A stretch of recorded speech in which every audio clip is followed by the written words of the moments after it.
Bismillahirrahmanirrahim. Assalamualaikum warahmatullahi wabarakatuh. Perkenalkan, nama saya Ismail dari kelas manajemen 22. Pada kesempatan kali ini saya akan menjelaskan beberapa poin materi. Yang pertama, apa itu UKM? Yang kedua, perkembangan UKM di Indonesia. Yang ketiga, peluang dan tantangan UKM. Kemudian yang terakhir adalah contoh UKM. Baik, kita ke poin yang pertama. Apa itu UKM? UKM sering disebut dengan usaha kecil dan menengah, atau disingkat dengan UKM, adalah sebuah istilah yang sering digunakan kepada usaha kecil yang memiliki kekayaan paling bersih 200 juta. Usaha kecil adalah usaha ekonomi produktif yang berdiri sendiri, yang dilakukan oleh perseorangan atau badan usaha yang bukan merupakan anak perusahaan atau bukan cabang perusahaan yang dimiliki, dikuasai atau menjadi bagian, baik langsung maupun tidak langsung. Sementara usaha menengah adalah usaha ekonomi produktif yang berdiri sendiri, yang dilakukan oleh orang atau perseorangan atau badan usaha yang bukan merupakan anak perusahaan atau cabang perusahaan yang dimiliki, dikuasai atau menjadi bagian baik langsung maupun tidak langsung. Usaha yang dikategorikan sebagai usaha menengah apabila memiliki kekayaan bersih lebih dari 500 juta sampai yang paling banyak 10 miliar. Baik, kita ke poin berikutnya. Perkembangan UKM di Indonesia. Dalam pola UKM dahulu sangat berbeda dengan sekarang. Para pelaku usaha masih melakukan secara manual.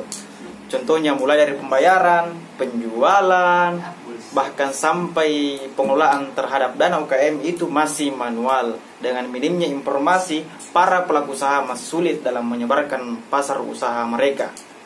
Namun kita lihat pada perkembangan sekarang, kemajuan digital dari tahun ke tahun menyebabkan UKM berkembang dengan signifikan. Pada situasi ini, UKM sangat diperhatikan sebagai pendorong perekonomian Indonesia, apalagi di situasi yang sulit seperti ini.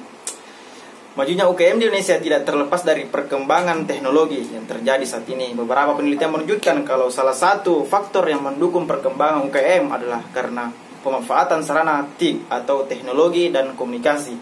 Para pelaku usaha mulai memanfaatkan sarana teknologi untuk melebarkan pasar usahanya serta menggunakan untuk memasarkan semua faktor-faktor produksi mereka. Baik, kita ke poin selanjutnya, tantangan dan peluang UKM. Seiring dengan tantangan yang makin berat, peluang di era digital juga semakin terbuka dan mudah. Tinggal kita melihatnya sebagai tantangan atau peluang.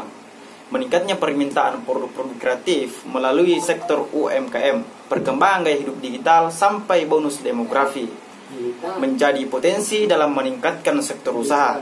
Jika tidak memanfaatkan digitalisasi untuk berusaha, mau tidak mau dengan perkembangan industri 4.0 dan transformasi digital menjadi kata kunci agar detak jantung bisnis tetap hidup. Termasuk untuk pengembangan UMKM, apalagi dengan adanya pandemi COVID-19, semakin sulit untuk melakukan aktivitas di luar rumah karena kita harus mengikuti kebijakan pemerintah, yaitu jaga jarak atau social distancing.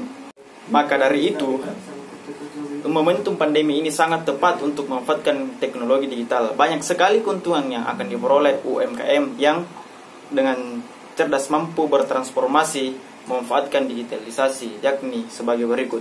Pertama, karena kondisi saat ini di mana ada PSBB, social distancing, bertemu tatap muka menjadi aktivitas yang dihindari sebisa mungkin, maka suka tidak suka digital adalah jawabannya. Kedua, terciptanya efisiensi yang semakin memudahkan pelaku UMKM untuk menjalankan usahanya seperti efisiensi biaya produksi, transportasi, pergudangan, bahkan promosi cukup dilakukan melalui media sosial seperti Facebook, Instagram, dan Twitter.